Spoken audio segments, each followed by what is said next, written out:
노다지 설전. 오늘은 그 AI 신약 개발 분야에서 떠오르는 기업이죠. 프로티나. 이 프로티나의 글로벌 성장 가능성을 두고 한번 이야기 나눠보겠습니다. 프로티나가 이제 단백질 간의 상호작용, 이걸 PTI라고 하는데요. 이 PPI를 분석하는 독자적인 SPID 플랫폼 기술에 AI를 결합해서 상당히 주목받고 있습니다. 음, 아시다시피 우리 몸속 단백질들은 혼자 일하는 게 아니고 팀처럼 서로 상호작용하는데요. 프로티나는 이 복잡한 관계망을 아주 정밀하게 분자 수준에서 포착하는 기술을 가진 거죠.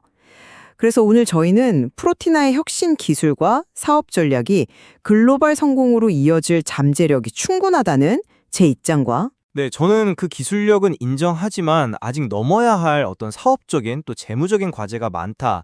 이런 신중론적인 입장에서 프로티나의 현재와 미래를 좀 분석해 보겠습니다. 네. 프로티나의 가장 강력한 무기는 역시 세계 최초로 상용화된 단일 분자 수준 PPI 분석 플랫폼 SPID라고 할 수 있습니다. 이게 경쟁 기술하고 비교하면 10배 이상 빠른 데이터 확보 속도 그리고 아주 월등한 재현성을 자랑하거든요. 이걸 활용한 PPI 패스파인더 서비스는 이미 다국적 제약사들의 신약 임상 과정에서 약효 검증 같은 데 쓰이면서 매출을 일으키고 있고요. 실제 미국 고객사의 임상 일상을 조기에 다시 설계하도록 도와서 시간과 비용을 절약시킨 그런 구체적인 성공 사례도 있습니다. 그리고 2024년에 나온 PPI 랜드스케이프는 항체 신약 개발 플랫폼인데요. 이게 유명 신약 휴미라 아시죠? 그 휴미라의 효능을 개선한 바이오베터 개발해서 단 3개월 만에 원본 대비 10배나 뛰어난 후보 물질을 발굴하는 그런 성과를 냈습니다. 여기에 서울대 백민경 교수님과의 AI 기술 협력, 그리고 이미 확보한 150억 원 규모의 국책과제는 프로티나가 이 분야에서 정말 최고 수준의 기업, 베스트 인 클래스로 성장할 가능성을 보여주는 거죠. 그리고 곧 결과가 나올 470억 원 규모의 AI 바이오베터 국책과제까지 만약 성공한다면 이 성장세는 더 폭발적일 겁니다. 그리고 지난 10년간 핵심 인력 이탈이 없었다는 점도 상당히 안정적인 성장의 밑거름이 된다고 보고요. 네, 기술의 혁신성 그리고 초기 성과는 분명히 주목할 만합니다. 하지만 좀 냉정한 시각도 필요하다고 봅니다. 2025년 예상 매출이 목표치 66억 원에 거의 근접할 것으로 보이긴 하는데 이익을 내기 시작하는 지점 우리가 보통 BEP라고 부르는 손익분기점은 약 160억 원 정도로 추산되거든요. 그러니까 아직 갈 길이 좀 멀다는 의미죠. 핵심 사업인 패스파인더와 랜드스케이프가 확실한 수익원, 그러니까 캐시카우 역할을 하기까지는 시간이 좀 더 필요해 보입니다. 특히 그 랜드스케이프 같은 경우는 단순 서비스 제공 모델에서 이제 공동 개발 모델로 전환하는 중이라서 언제 또 얼마나 수익이 발생할지 이런 부분의 불확실성이 좀 남아 있습니다. 그리고 단기적으로는 말씀하신 470억 원 국책과제 선정이 매우 중요합니다. 이게 성공하면 당분간 3년간 자금 걱정은 덜겠지만 만약 실패할 경우에는 자금 조달 계획이나 성장 전략에 차질이 생길 수밖에 없어요. 현재 보유 현금이 약 290억 원이라고 하는데 이것만으로는 좀 부족할 수 있다는 이야기입니다. 그리고 당장 10월 말에 시장에 풀릴 수 있는 물량이죠. 약 200만 주의 보호예수 해제 물량, 즉 락업 해제 물량도 좀 부담이 될 수 있고요. 또 AI 신약 개발이라는 분야 자체가 아직 성공률이 낮고 시간이 오래 걸리는 분야라는 점, 그리고 미국 시장 진출 같은 해외 사업의 어려움도 현실적인 문제입니다. 간과할 수 없죠. 저는 그 SPID 플랫폼의 기술적 독보성, 특히 경쟁 기술 대비 100배나 높은 민감도와 뛰어난 재현성, 그리고 글로벌 제약사들이 무려 3년간 검증을 한 끝에 계약을 맺었다는 이 사실 자체가 빠른 시장 침투의 강력한 증거라고 생각합니다. 패스파인더는 한번 사용되면 계속 쓰일 가능성이 높고요. 랜드스케이프는 휴미라 바이오베터 사례처럼 굉장히 신속한 성과를 보여주고 있지 않습니까? 이게 바로 시장의 신뢰를 얻는 핵심이라고 봅니다. 글쎄요. 기술적 우위가 반드시 빠른 시장 점유율 확대로 이어지는 건 아니라고 봅니다. 제약 산업은 아시다시피 굉장히 보수적이어서 새로운 기술 도입에 시간이 꽤 걸릴 수 있습니다. 실제 매출 증가 속도가 그 16억 원이라는 손익분기점을 넘어서기에 충분한지는 좀 더 지켜봐야 할 문제고요.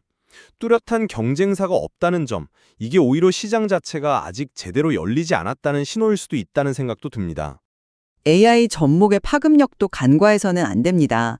프로티나는 AI 모델 자체를 개발한다기보다는 AI 신약 개발 과정에서 가장 시간과 비용이 많이 드는 단계, 바로 실험 검증 단계를 획기적으로 단축시키는 역할을 하는 거거든요. SPID가 생산하는 이 고품질 데이터는 AI 모델의 예측 정확도를 정말 크게 높일 수 있습니다. 이미 150억 국책과제를 수주했다는 건 정부도 이 기술의 가능성을 인정한 셈이고요. 궁극적으로는 항원 정보만 딱 주면 AI가 최적의 신규 항체를 완전히 새롭게 설계하는 이른바 디노보 설계까지도 갈아볼 수 있다는 거죠. 그 주장에도 일리는 있습니다만 AI 신약 개발 분야는 아직 기대감이 현실을 좀 앞서는 경향이 있습니다. 상업적으로 아주 크게 성공한 사례는 아직 드물잖아요. AI 모델 성능 개선이 실제 신약 성공으로 직결될지는 글쎄요, 아직은 미지수입니다. 말씀하신 그 470억 국책과제, 이게 선정되면 10개 파이프라인 확보 같은 긍정적 효과가 크겠지만 만일 실패한다면 그 실망감과 함께 성장 전략 수정이 불가피해 보입니다. 결국 AI의 잠재력만큼이나 위험 부담도 크다는 점을 좀 기억해야 합니다. 재무적으로도 저는 좀 긍정적으로 보는데요. 현재 보유 현금 290억 원에다가 만약에 말씀드린 대형 국책 과제까지 성공한다면 추가 자금이 확보되니까 향후 3년간 운영 안정성은 충분히 다질 수 있다고 봅니다. 그리고 2027년에서 2028년 사이에 영업이익률 50에서 60%를 목표로 한다는 것 자체가 이 기술 기반 사업 모델의 높은 수익 잠재력을 보여주는 거고요.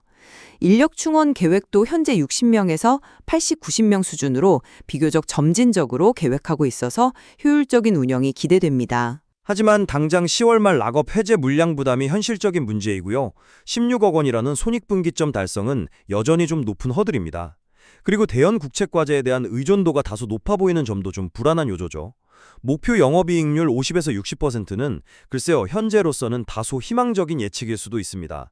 또한 임상 전 단계에서 기술을 이전하는 L5 전략은 개발 위험은 낮추지만 그만큼 기대할 수 있는 수익 규모는 제한적일 수 있다는 한계도 분명히 있고요. 미국 시장에서의 성공 여부도 아직은 지켜봐야 할 변수입니다. 프로티나는 세계적인 수준의 PPI 분석 기술과 또 검증된 사업 모델 그리고 AI와의 시너지를 통해서 엄청난 성장 잠재력을 가진 기업이라고 생각합니다. 임박한 대형 국책과제 선정 결과와 또 향후 공개될 AI 모델의 성능이 프로티나가 글로벌 리더로 발돋움하는 아주 중요한 계기가 될 것이라고 저는 확신합니다. 네, 프로티나의 기술적 성과는 정말 인정받아 마땅합니다. 하지만 지속적인 매출 성장을 증명해야 하고 수익성도 개선해야 하고 대형 국책 과제도 성공해야 하고 또 쉽지 않은 미국 시장 안착 등 현실적인 과제들이 분명히 남아 있습니다. 바이오테크 분야 투자의 본질적인 불확실성을 감안할 때 기대와 함께 신중한 접근이 필요하다고 생각합니다. 네, 정리를 좀 해보면요.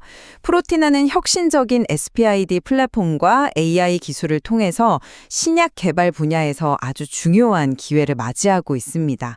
기술적인 잠재력은 정말 뚜렷하지만 이걸 성공적인 사업 성과와 재무적 안정성으로 이어가는 과정에는 분명히 넘어야 할 산들이 있는 것도 사실입니다. 그렇습니다. 앞으로 발표될 국책 과제 결과라든지 또 AI 모델 성능 같은 것들이 프로티나의 미래를 가늠할 중요한 지표가 될 것 같습니다. 시청자 여러분께서도 관련 정보를 꾸준히 살펴보시면서 현명하게 판단해 보시는 것이 좋겠습니다.